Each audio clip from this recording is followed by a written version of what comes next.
Introduce yourself. Jeramie, I sing for the Absence. All right. Out supporting Riders of the Plague. You guys feel pressure writing your sophomore effort? You know, it's there's a lot of pressure. You know, even with the debut, it's just, you know. Introduce yourself. Jeramie, I play drums. I have sticks.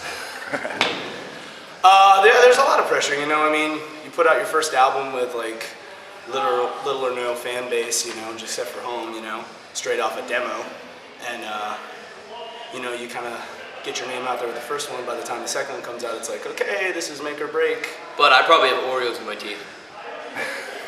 Good? No. So, yeah, there's a lot of pressure, but, you know, it's just, you know, it's what we want to do. It's our dream, so we're just rolling with it. Cool. What do you think the difference is on this album from the past work? Maturity. That's a magical word. Yeah. Writing kind of changed a little bit for us. We bunkered down, practiced just with the click track, you know, the entire writing process, right with the click, and then by the time we got in the studio, it was just like familiar ground already. Everything was written, practiced with the click track, which helped out. Definitely the production on the new album is Magic and Jonas Fingers. yeah, that's sweet. Put on that Swedish salt, yeah. Yeah, he's got a real knack and a real ear for melody, freaking rhythm, drumming, vocal, everything across the board. So.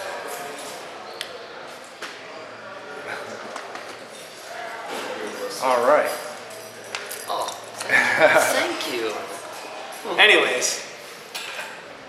The guest performances. How'd you guys get all that to work out in the studio? Well, I know this guy that, you know, we're pretty cool. We know a lot of fucking people. No, with James Murphy, we made friends with him. We played a James Murphy benefit like years before we signed. We made friends with him then, and he actually mastered our first EP for us. So, it was a no-brainer to get James. We just gave him a call and he came onto the studio. As far as getting like Jonas, I mean, obviously he was already there. Correct. And his guitar player, he just gave him a call and asked Per if he wanted to do a lead. Yeah, he knew, he actually, what's his name, Jonas Grandvik from Without Grief, he also played with Edge of Sanity on Crimson too. He actually worked at the studio he owns back home, so he called him and he was like, we were joking around one day, like, oh, you know this guy, you know this guy? He's like, oh, yeah, I know this guy. Hey, could you get him to sing on the album? Yes. Hey, do you want to do? Yes. And he's like, Yeah. it was really actually that simple. So.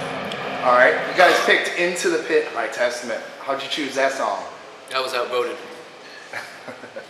Well, I don't know. We had a few ideas. I mean, we're from Tampa. You know, that we thought about doing some, you know, Tampa death metal. You know, thought about doing maybe some Swedish metal. You know, we're obviously influenced by Bay Area thrash. So I don't know. It was just, you know, it's one of those classic songs. It was actually Pete brought it up, and he's like, you know, it's just a song about moshing. You know, it's just a feel-good, fun song. It's a killer song. It's got, That was a real good choice. you know, good leads, Crowd good loved it. melodies, all that stuff. So I don't know. He learned it and he brought it to us, and we just kind of jammed it, and it was like, all right, you know, that seems, it just felt right. So. All right. You're out supporting the 25th anniversary show for your label. How's it going so far? Amazing. Great. It's simply amazing. It's a dream, pretty much. I'm on tour with Cannibal Corpse, so. I'm afraid to smile. I think I have Oreos in my teeth. Very good. Yeah. No bugs on the grill? No bugs. All right. No, I mean, all the bands are awesome, you know, Goatcore, Redcore, Black Dahlia, Cannibal, you know, and it's a real honor for us to be. Relax. Sit back. So, yeah. Best date so far. Oh, Tell the man. fans. Him and I went on this date. It's awesome. We're broken. We're broke up. We're still friends though. Best date. West Hollywood is pretty amazing. That was an unreal show. Everybody from the label was there. That was kind of like the showcase, I guess. Yeah, yeah. But I think Gene Oakland was there. yeah. Raymond Herrera from Fear Factory. It was all like drum annihilation for me. It was another good show. That's first date. Canada was that. Canada was cool. Winnipeg? Croatian. Yeah, that was awesome. DC, Vancouver. Vancouver. I guys think, were awesome. I think Portland, Oregon was a really good show. I think that might be my favorite show. It's just Wait, Pittsburgh. at Mr. Smalls. Pittsburgh at Mr. Coolest freaking venue ever. So if you're in a band and you get a chance to go to Pittsburgh and play Mr. Smalls, do it. It's this old church. The fucking vibe there is incredible. Philadelphia was really cool too. So I don't know, all the shows are good. You guys got great cream cheese. All right. Who came up with the Trivium T-shirt idea? That would be Peter. Yeah, that was kind of his brainchild, and you obviously see where it went. So Free metal upgrades. we've gotten So, craploads Lot. of Trivium T-shirts. what are you guys doing with the T-shirts? Well, there's a couple talks. We were talking about either tying them all together and doing a big tug of war the last day, which is in Orlando, and in the pit, or we were talking about putting them in a pile, burning them, and putting it on YouTube. I mean, I guess you just have to stay tuned. And stay find tuned. out. Or send us in your thoughts. Yeah, What would we're you taking like us to ideas. do? Other than resell them on eBay, because that won't happen, so fuck off. All right. Next for the band. What's coming up after this tour? We're doing Dying Fetus, Demiricus, Skeleton Witch, and us, and Cephalic Carnage is halfway through his joining up with the tour. We got a show with Divine Heresy, which is cool. Really? Yeah, Oh, sweet. yeah, in Atlanta. Looking forward to that. Is that on the Fetus? Yeah, sweet. Divine Heresy. Nice. Dino's new band. All right. Dino. If the fans want to get any information on the band, where's the best place to go?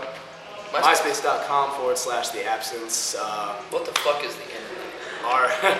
Our website has been under construction for quite some time, so we're trying to get a new web guy to do that. So for right now, the MySpace. If any of you guys do web design, contact. All right. Some random questions. Not doing music. What's your other talents in life? I make pizza. I sell skateboards and hang out. I mow my yard. I collect records. I don't know, man. I vacuum my house. I grow Just beards. hang out at home with my dogs. Are there any bands that you can tell the fans about up and coming that you're listening to? Check out. Legions. MySpace.com/Legions. Yeah. And Fatal. Fatal. Sorry. Absolutely. What else would be? What's up and coming? I'm so. I've listened to Bjork, so I mean, she's not really up and coming, so I guess that fails. She opening up for CEOs. All right. Political question. Are we ready for a woman or a black president? Oh, that's irrelevant. Whatever. They're all puppets. We're ready for somebody that's not going to be a fucking asshole. Yeah, they're all puppets anyway, so. Whatever Doesn't matter. race, color, creed, gender, if you're Martian or American. Everything is whatever. okay. Just lower gas prices and be fair. Yeah. That's all. Don't make us look like I the guess worst country. That ain't fair. Get it? Fair. All right. If I forgot anything, you want to add anything, say anything to the fans, this is your time. Guys, thank you so much for the support. Your response at all these shows has been amazing. Kids are just showing up way early and just being real supportive and moshing their asses off for us. And we really appreciate that, guys. Thank you. Oh, and the devil. Is your heart black? Is your heart black? It's black. Oh yeah, funky drive box shit in my chest. Thanks for your time. Absolutely.